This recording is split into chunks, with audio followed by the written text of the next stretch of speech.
కదలిరా కదలిరా కదలిరా కదలిరా కదలిరా కదలిరా.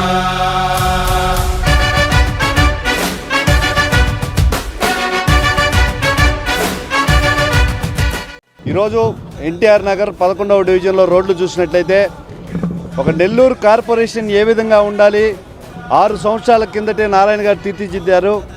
నారాయణ గారు అంటే అభివృద్ధి.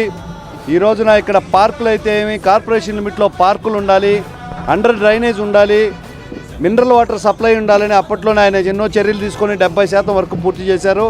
ఈరోజు జనసేన, తెలుగుదేశం, బీజేపీల ఉమ్మడి అభ్యర్థిగా అభివృద్ధిని సాధించిన నారాయణ గారు మన ముందున్నారు. మనందరం కూడా ఖచ్చితంగా గెలిపించుకోవాల్సిన బాధ్యత ఉంది. నెల్లూరు కార్పొరేషన్లో దోమలు లేకుండా తీర్చిదిద్దుతా అన్న ఆయన మాటని ఎంత పరిపక్వత చెందిందిగా మనం పరిగణించి మా అందరం కూడా ఈరోజు నెల్లూరు సిటీలో నారాయణ గారిని గెలిపించుకోవాల్సిన అవసరం ఉందని తెలియజేస్తున్నాను. మన నారాయణ సారు 2014లోనే మనకి ఎండ్ టు ఎండ్ రోడ్స్ కానీ, అండర్ డ్రైనేజ్ సిస్టమ్స్ కానీ, వాటర్ ప్యూరిఫై పైప్స్ కానీ అన్నీ కూడా మనకి ఎప్పుడు పెట్టేశారు.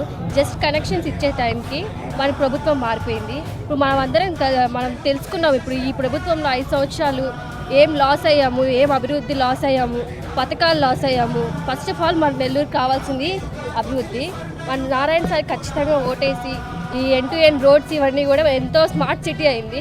సార్ కానీ గెలిస్తే ఇంకా ఎంతో స్మార్ట్ సిటీ అవుతుంది. మెయిన్ ఫస్ట్ ఆఫ్ ఆల్ దోమలకి ఇబ్బంది అవుతుంది కాబట్టి ఫస్ట్ ఆఫ్ ఆల్ మనకి సార్ చేసేది ఏంటంటే అండర్ డ్రైనేజ్ సిస్టమ్.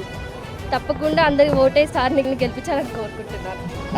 నారాయణ గారు చేసిన అభివృద్ధి, అండర్ గ్రౌండ్ డ్రైనేజు, రోడ్లు, మినరల్ వాటర్ ప్లాంట్లు ఇవన్నీ చాలా అద్భుతంగా జరిగింది. ఈసారి వచ్చే ఎలక్షన్లో 2024లో మరింత ఘన విజయంగా నారాయణ సార్ని గెలిపించుకోవాలని అందరినీ తప్పుడు వాగ్దానాలకు తలనాడిస్తావా,